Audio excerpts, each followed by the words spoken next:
So, ayan po, magandang araw po, magandang hapon na sa inyo lahat, mga boss, mga madam, mga sir, mga lods, mga lodi. Ayan, so, andito pa rin po kami sa bayan po ng Talugtog, Nueva Ecija. So, meron po may papakitang property po dito na house and lot na meron pong farm o rice farm po siya. So, nakabukod yung kanyang residential at nakabukod din po yung kanyang farming farm.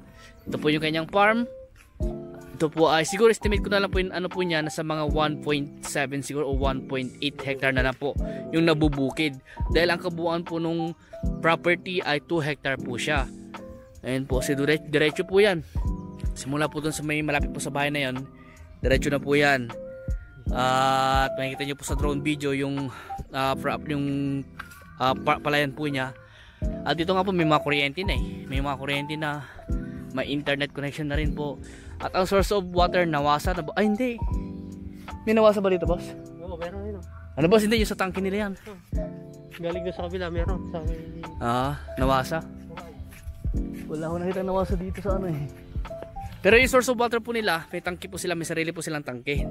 O deep well. So ito po yung power line at internet connection. Connection, ayan. So ito yung kanyang bukid po. Ayan.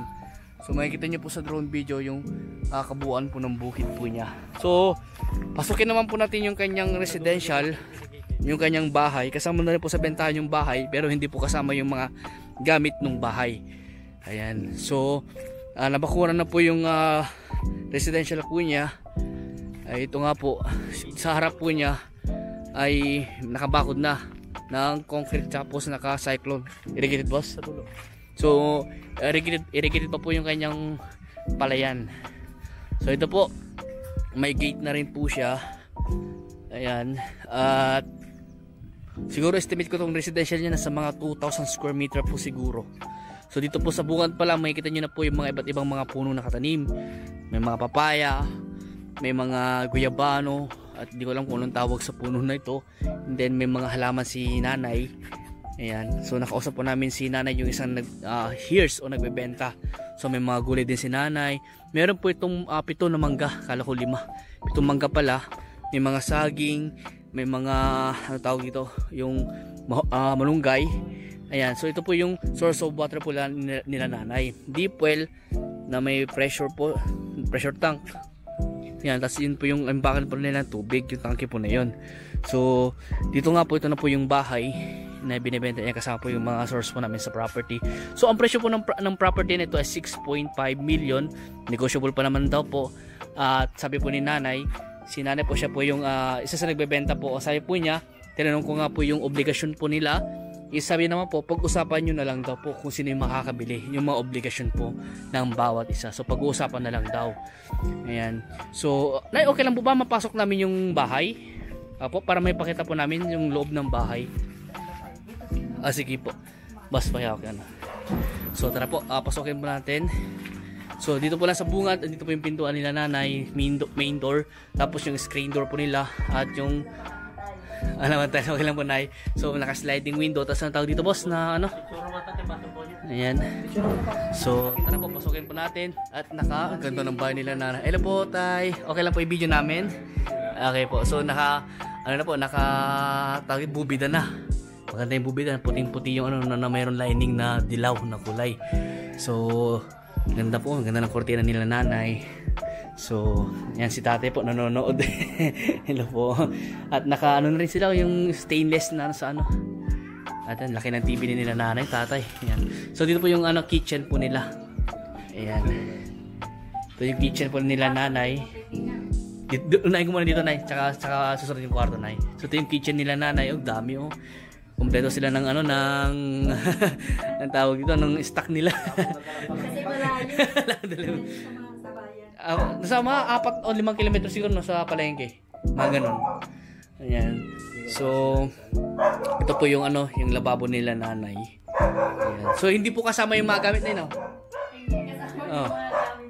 Hindi po makasama. Kaya sabi ng nanay, kung kasama yung sa bentahan yung mga gamit, bibili na naman daw siya ng bago.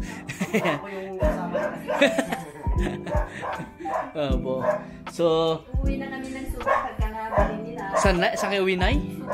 Subic. Bakit yung binibenta, nay?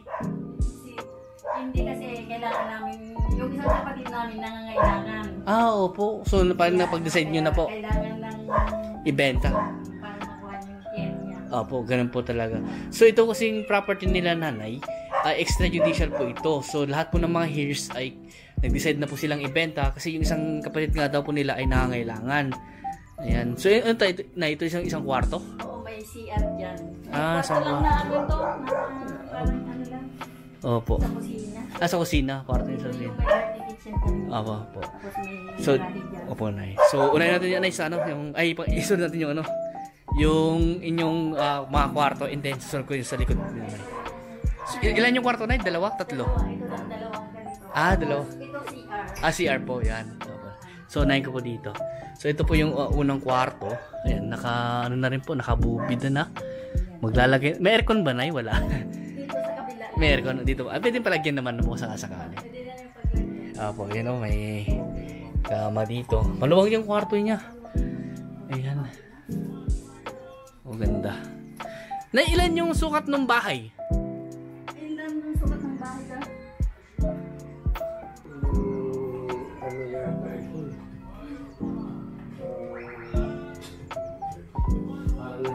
Nasa 200 tayo, ganun.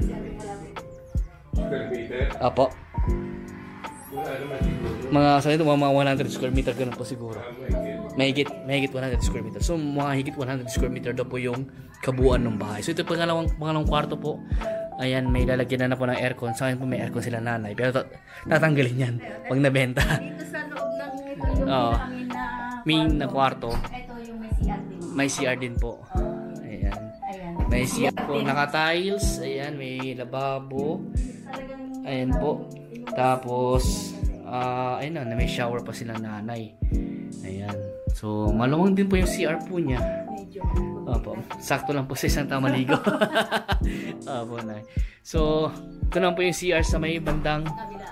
kabila. So, ganun din po. Ganun din po kalawang. Parehas lang din po yung design. Oo, pati Ayan po. Iba lang yung tiles. Opo, opo. So, ayan. So, punta naman po natin mga boss yung sa likod nila nanay. Dito na dadaan na. Tara boss, sa likod. Sunod yung kasama ko. Dito na ako na dadaan. So, ayan mga boss, punta naman natin yung likod ng bahay nila nanay. Ayan, ito po nga po yung tangke ng tubig po nila. Ayan po, naka breast tank. Maganda pong tangke po yan para sa tubig, matibay. Ayan po. So, andito naman po yung mga manggahan nila nanay. So, ang sabi nila nanay, nasa 7 daw yung mangga. Nabilang Inalis ko na kasi yung iba. 1, 2, 3, 4, 5, 6, 7. 7 nga na, 7. Oh, 7. So, 7 yung mangga po nila nanay. Tapos yung mga kawayan ay kasama po yung mga kawayan. Oo, kasama yung kawayan. Oo. Yun, ito lang dalawa. Opo, yung dalawang kawayan kasama daw po. Opo. So, ayan, ito po yung likod nila nanay. Maluwang yung likod po nila. At yun nga po yung dirty kitchen po nila nanay sa part na yan. Ayan po. Yan yung tubig, yung ano, yung sa tubig, yung patubig sa Up. bukid. Tubig sa bukid na. Ano po kayo? Pa namin sa Kuryente. kuryente. So dito na kumukuha sila nanay ng patubig sa bukid po nila in case na walang ulan. Yan, ilog na yan, dinawawalan yan. Ito po yung creek. Nakapag-second crop yun. So ito po yung creek nila na tabi ng property. So dito daw sila kumukuha ng patubig sa kanilang palayan. So tignan niyo po, ang linis ng tubig. Malinaw. Ayan po. Gumagana po ba ngayon, nay? Gumagana po ngayon, hindi? So nakakapag second crop daw po nila gamit po itong tubig ng creek po na ito. Malinaw po siya, malinaw. Hindi siya nawawalan. Hindi siya nawawalan daw po. Ibig sabihin, buhay po yung tubig po na ito, buhay. So ito yung water pump nila nanay, electric pump na ginagamit ng patubig po sa kanilang palayan. Ayan po. So panoorin nyo po yung drone video po nitong property nito para makita nyo po yung kabuuan ng bukid po nila. Kasi hindi ko na po mapuntahan doon yung pinakadulo kasi mahaba po, mahaba. Ayan. So ulitin ko po, ito po ay 2 hectare na ang presyo po ay 6.5. Di ba po nay? Yun po sabi yung presyo po sa amin 6.5. So negotiable pa naman daw po. At kung gusto nyo daw pong ano dito, pag-usapan nyo lang daw po nila nanay ng mga seller yung about sa obligasyon po ng bawat isa. Yun po ang sabi po sa amin. Tapos may 5% lang po sila ibibigay po sa amin. And then ang maganda po dito, tax updated po siya. Kaya this year nabayaran daw po nila yung tax po niya sa munisipyo, yung amilyar. At maluwang yung frontage, ayun po, simentado yung daan, kaya kahit kotse po makakapunta po dito. May part lang po na rough road pero konti lang, tapos the rest na po simentado naman, simentado na. Yung part lang po sa tulay po, no, yung rough road lang. Part lang ng tulay. Yung rough road lang po yung part lang tulay, pero ano po, malit lang yun, kaya kahit kotse po makakapasok po dito, makakapunta dito. At ay papagawa yung tulay. Yun po, ipapagawa daw po yung tulay. Siguro babaguhin po nila kasi medyo mano yung tulay po makitid. At tapos ito po, sa Maynila siguro mga 3 oras po ang biyahe mula sa Maynila sa T-Plex. Opo, sa T-Plex po siguro mas magandang mag 4 exit na lang sila, no, ma'am, anay. So 4 exit sakali. Ayan, so Doon din kami dumadaan. sa Pura po, oo. Pag ito daw po nabili, sabi po ni nanay ay uwi na kayo sa Subic. Uwi na sila sa Subic. Ayan. So ang ganda ng property na ito. Ayan, oh. So hindi po kasama yung sasakyan na, hindi po kasama yan. Ayan, so itong bahay lang po. Tapos itong bahay yung binibenta at yung bukid at yung lupa. So yan lang po ang binibenta, hindi po kasama yung mga gamit po ng bahay.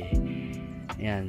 So sa mga bago pa lang sa YouTube channel, huwag niyo sana kalimutan mag-subscribe po kayo at pakihit yung notification bell para ma-update po sa mga binablog po namin mga property.